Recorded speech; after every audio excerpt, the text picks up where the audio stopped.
Hi friends, welcome to മന്ന kitchen. ഇന്ന് നമുക്ക് ബേക്കറി സ്റ്റൈലിൽ പൈനാപ്പിൾ ഫ്ലേവറിലുള്ള ഒരു ടൂട്ടി ഫ്രൂട്ടി ടീ കേക്ക് റെഡിയാക്കി എടുക്കാം. നല്ല എളുപ്പമാണ് ഈ ഒരു കേക്ക് ഉണ്ടാക്കി എടുക്കാനായിട്ട്. അതുപോലെ കഴിക്കാനും നല്ല ടേസ്റ്റി ആയിട്ടുള്ളൊരു കേക്കാണ്. വീഡിയോയിലേക്ക് പോകുന്നതിന് മുമ്പായിട്ട് നമ്മുടെ ചാനൽ ഇതുവരെ സബ്സ്ക്രൈബ് ചെയ്യാത്ത കൂട്ടുകാരുണ്ടെങ്കിൽ പ്ലീസ് ഒന്ന് സബ്സ്ക്രൈബ് ചെയ്യണം കേട്ടോ. തൊട്ടടുത്തുള്ള ബെല്ലൈക്കൻ കൂടെ എനേബിൾ ചെയ്തിട്ട് ഓൾ എന്ന ഓപ്ഷൻ പ്രസ് ചെയ്യാനും കൂടി മറക്കല്ലേ.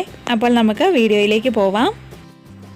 ആദ്യം നമുക്ക് കേക്കിന് വേണ്ട ഡ്രൈ ഇൻഗ്രീഡിയൻസ് ഒക്കെ ഒന്ന് അരിച്ച് മാറ്റി വയ്ക്കാം. അതിനായിട്ട് അരിപ്പയിലേക്ക് 250 ml കപ്പിൽ 1 കപ്പ് മൈദ ഇട്ട് കൊടുത്തിട്ടുണ്ട്. ഇതിലേക്ക് നല്ലൊരു ടേസ്റ്റ് കിട്ടാൻ വേണ്ടിയിട്ട് 2 ടേബിൾ സ്പൂൺ പാൽപ്പൊടി കൂടി ചേർത്ത് കൊടുക്കുന്നുണ്ട്. പാൽപ്പൊടി ഓപ്ഷണലാണ്, ഉണ്ടെങ്കിൽ മാത്രം ചേർത്ത് കൊടുത്താൽ മതി. പിന്നെ ഇതിലേക്ക് 1 ടീസ്പൂൺ ബേക്കിംഗ് പൗഡറും 1/4 ടീസ്പൂൺ ബേക്കിംഗ് സോഡയും ഇട്ട് കൊടുത്തിട്ടുണ്ട്. ഇനി ഇത് നമുക്ക് ഒരു 2-3 തവണ നന്നായിട്ടൊന്ന് അരിച്ച് മാറ്റി വയ്ക്കാം.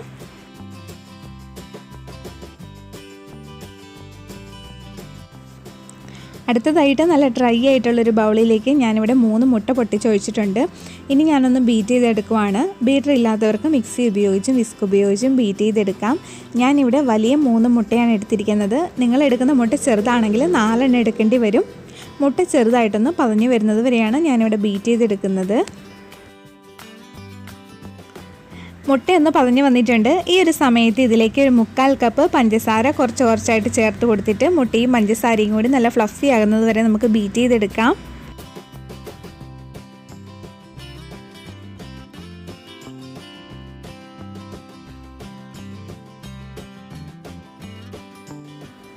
മുട്ടയും പഞ്ചസാരയും കൂടി നന്നായി മിക്സായി വന്നിട്ടുണ്ട്. ഈ ഒരു സമയത്ത് ഞാൻ ഇതിലേക്ക് 1 ടീസ്പൂൺ പൈനാപ്പിൾ എസൻസ് ചേർത്ത് കൊടുക്കുവാണ്. നിങ്ങൾക്ക് ഇഷ്ടമുള്ള ഫ്ലേവർ ചേർത്ത് കൊടുക്കാം. പൈനാപ്പിൾ എസൻസിൻ്റെ കൂടെ തന്നെ ഞാൻ കുറച്ച് യെല്ലോ ഫുഡ് കളറും കൂടി ഒന്ന് ചേർത്ത് കൊടുക്കുന്നുണ്ട്. കളർ ചേർത്ത് കൊടുക്കുന്നത് ഓപ്ഷണലാണ്. നിങ്ങൾക്ക് ഇഷ്ടമുണ്ടെങ്കിൽ മാത്രം ചേർത്ത് കൊടുത്താൽ മതിയാവും. അങ്ങനെ പൈനാപ്പിൾ എസൻസും യെല്ലോ ഫുഡ് കളറും കൂടി ചേർത്തിട്ട് ഇവിടെ നിന്ന് മിക്സാക്കി എടുത്തിട്ടുണ്ട്. അടുത്തതായിട്ട് ഇതിലേക്ക് മെൽറ്റാക്കിയിട്ടുള്ള 1/2 കപ്പ് ബട്ടറാണ് ചേർത്ത് കൊടുക്കുന്നത്. അൺസാൾട്ടഡ് ബട്ടറാണ് എടുത്തിരിക്കുന്നത്. ബട്ടറിന് പകരം 1/2 കപ്പ് സൺഫ്ലവർ ഓയിൽ ഒഴിച്ച് കൊടുത്താലും മതി.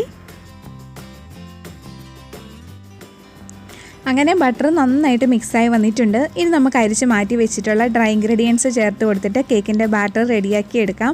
ഒന്നിച്ച് ചേർത്ത് കൊടുക്കേണ്ട, ഒരു 2-3 തവണയായിട്ട് ചേർത്ത് കൊടുത്തിട്ട് കട്ടയൊന്നുമില്ലാതെ വേണം നമുക്ക് കേക്കിൻ്റെ ബാറ്റർ റെഡിയാക്കി എടുക്കാനായിട്ട്. അങ്ങനെ ഡ്രൈ ഇൻഗ്രീഡിയൻസ് ഒക്കെ ചേർത്തിട്ട് ഇവിടെ മിക്സ് ചെയ്തെടുത്തിട്ടുണ്ട്. ഇനി നമുക്ക് ഇതിലേക്കുള്ള ടൂട്ടി ഫ്രൂട്ടി കൂടി ഒന്ന് റെഡിയാക്കാം. അതിനായിട്ട് ഞാനിവിടെ 1/2 കപ്പ് ടൂട്ടി ഫ്രൂട്ടി എടുത്തിട്ടുണ്ട്. ഇതിലേക്ക് 1 ടേബിൾ സ്പൂൺ മൈദ കൂടി ഇട്ടിട്ടൊന്ന് മിക്സ് ചെയ്തെടുക്കുവാണ്. മൈദ ഇട്ട് മിക്സ് ചെയ്യുന്നത് നമ്മൾ കേക്ക് ബേക്കാവുന്ന സമയത്ത് അടിയിലേക്ക് താന്നു പോകാതിരിക്കാൻ വേണ്ടിയിട്ടാണ്. ഇനി ഈ ടൂട്ടി ഫ്രൂട്ടി നമ്മൾ റെഡിയാക്കി വെച്ചിരിക്കുന്ന കേക്കിൻ്റെ ബാറ്ററിലേക്ക് ഇട്ട് കൊടുത്തിട്ട് മിക്സ് ചെയ്തെടുക്കാം.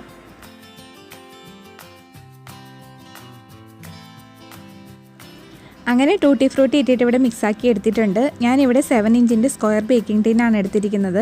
അതിൽ കുറച്ച് ഓയിൽ ബ്രഷ് ചെയ്തിട്ട് ബട്ടർ പേപ്പർ ഇട്ട് വെച്ചിരിക്കുന്നതാണ്. ഇതിലേക്ക് നമുക്ക് കേക്കിൻ്റെ ബാറ്റർ ഒഴിച്ച് കൊടുക്കാം. ഈ ഒരു ബാറ്റർ കുറച്ച് തിക്കായിട്ടുള്ളൊരു ബാറ്ററാണ്. ബാറ്റർ ഒഴിച്ച് കൊടുത്തു കഴിഞ്ഞാൽ എയർ ബബിൾസ് ഒക്കെ പോകാൻ വേണ്ടിയിട്ട് നമുക്ക് ബേക്കിംഗ് ടിന്നൊന്ന് ടാപ്പ് കൂടി ചെയ്ത് കൊടുക്കാം. ഇനി ഞാൻ ഈ ഒരു ബാറ്ററിൻ്റെ മുകളിലേക്ക് കുറച്ച് ടൂട്ടി ഫ്രൂട്ടി കൂടി ഒന്ന് ഇട്ട് കൊടുക്കുന്നുണ്ട്. ഞാൻ ഓവനിലാണ് ഈ ഒരു കേക്ക് ബേക്ക് ചെയ്തെടുക്കുന്നത്. 180 ഡിഗ്രി സെൽഷ്യസിൽ 10 മിനിറ്റ് പ്രീ ഹീറ്റ് ചെയ്ത OTG ഓവനിൽ 180 ഡിഗ്രി സെൽഷ്യസിൽ തന്നെ 40 മിനിറ്റാണ് ബേക്ക് ചെയ്തെടുക്കുന്നത്. ഓവൻ ഇല്ലാത്തവർക്ക് കുക്കറിൽ വെച്ചിട്ടും സോസ് പാനിൽ വെച്ചിട്ടൊക്കെ ബേക്ക് ചെയ്തെടുക്കാം. അങ്ങനെ നമ്മുടെ ടൂട്ടി ഫ്രൂട്ടി ടീ കേക്ക് ഇവിടെ റെഡിയായി വന്നിട്ടുണ്ട്. തണുത്ത് വന്നതിന് ശേഷം നമുക്ക് കേക്ക് കട്ട് ചെയ്ത് നോക്കാം. അങ്ങനെ കേക്ക് ഇവിടെ നന്നായിട്ട് തണുത്ത് വന്നിട്ടുണ്ട്. ഞാൻ നിങ്ങളിതൊന്ന് കട്ട് ചെയ്ത് കാണിച്ചു തരാം. നല്ല സോഫ്റ്റ് ആയിട്ടുള്ളൊരു കേക്കാണ്. അതുപോലെ കേക്ക് എടുത്ത് നോക്കുന്ന സമയത്ത് ടൂട്ടി ഫ്രൂട്ടി അടിയിലേക്കൊന്നും താഴ്ന്നു പോകാതെ നല്ല പെർഫെക്റ്റ് ആയിട്ട് തന്നെയാണ് ഇരിക്കുന്നത്. ഈ ഒരു വീഡിയോ ഇഷ്ടപ്പെട്ടാൽ ലൈക്ക് ചെയ്യാനും നിങ്ങളുടെ ഫ്രണ്ട്സ് ആൻഡ് ഫാമിലിക്കൊക്കെ ഒന്ന് ഷെയർ ചെയ്ത് സപ്പോർട്ട് ചെയ്യാനും കൂടി മറക്കരുത് കേട്ടോ. പിന്നെ നമുക്കൊരു ഫേസ്ബുക്ക് ഗ്രൂപ്പുണ്ട്, മന്ന കിച്ചൺ എന്നാണ് അതിൻ്റെ പേര്. ആ ഒരു ഗ്രൂപ്പിൽ എല്ലാവരും ജോയിൻ ചെയ്തിട്ട് നിങ്ങൾ ഉണ്ടാക്കിയിട്ടുള്ള റെസിപ്പീസിൻ്റെ ഫോട്ടോയൊക്കെ അതിലേക്ക് ആഡ് ചെയ്യാൻ മറക്കണ്ട. പിന്നെ ഒരു ഫേസ്ബുക്ക് പേജുണ്ട്, മന്ന ഹോം മെയ്ഡ് കേക്ക്സ്. ആ ഒരു പേജ് ലൈക്ക് ചെയ്യാനും കൂടി മറക്കരുത് കേട്ടോ. വേറൊരു റെസിപ്പി ആയിട്ട് നമുക്ക് അടുത്ത വീഡിയോയിൽ വീണ്ടും കാണാം. Thank you for watching.